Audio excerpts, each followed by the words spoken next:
মুন্সিগঞ্জের সিরাজদিখানে গণতন্ত্র ন্যায়বিচার অধিকার এই স্লোগানকে সামনে রেখে গণঅধিকার পরিষদ জিওপি এর কেন্দ্রীয় সহ সভাপতি ও মুন্সিগঞ্জ জেলার আহ্বায়ক মোহাম্মদ জাহিদুর রহমানের উদ্যোগে মানুষের মাঝে শীতবস্ত্র বিতরণ ও আলোচনা সভা অনুষ্ঠিত হয়েছে।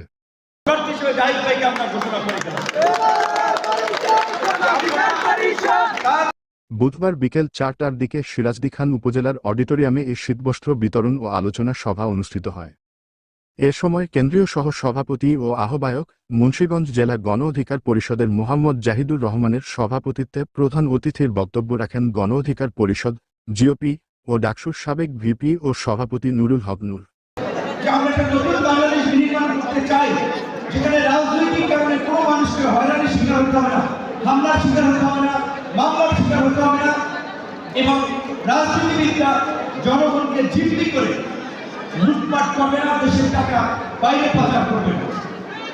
কিন্তু কেন্দ্রীয় নির্বাহীর বাংলাদেশ যুব অধিকার পরিষদের প্রচার সম্পাদক ফারুক হোসেনের সঞ্চালনায় বিশেষ অতিথি হিসেবে উপস্থিত ছিলেন কেন্দ্রীয় কমিটির উচ্চতর পরিষদ যুগ্ম সাধারণ সম্পাদক মাহফুজুর রহমান খান, অর্থ সম্পাদক শহীদুল ইসলাম ফাহিম, সাংগঠনিক সম্পাদক তোফাজ্জল হোসাইন এবং কেন্দ্রীয় ও জেলা উপজেলার সিনিয়র নেতৃবৃন্দ।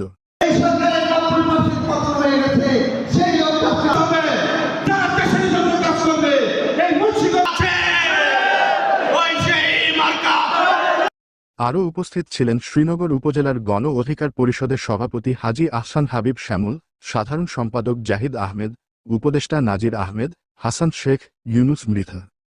সিরাজদিখান উপজেলার প্রধান সমন্বয়ক হামিদুল্লাহ হামিদ, কাশেম মেম্বার, গণঅধিকার পরিষদ গিরিশ শাখার সভাপতি গিয়াসউদ্দিন, মুন্সিগঞ্জ জেলা গণ অধিকার পরিষদের যুগ্ম সদস্য সচিব মোহাম্মদ রাসেল, দিদার রুমিসহ আরও অনেকে।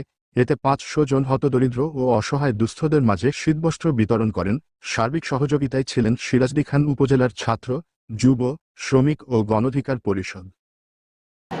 আপনাদের ভালোবাসায়, আপনাদের সহযোগিতায় আচ্ছা ঠিক আছে।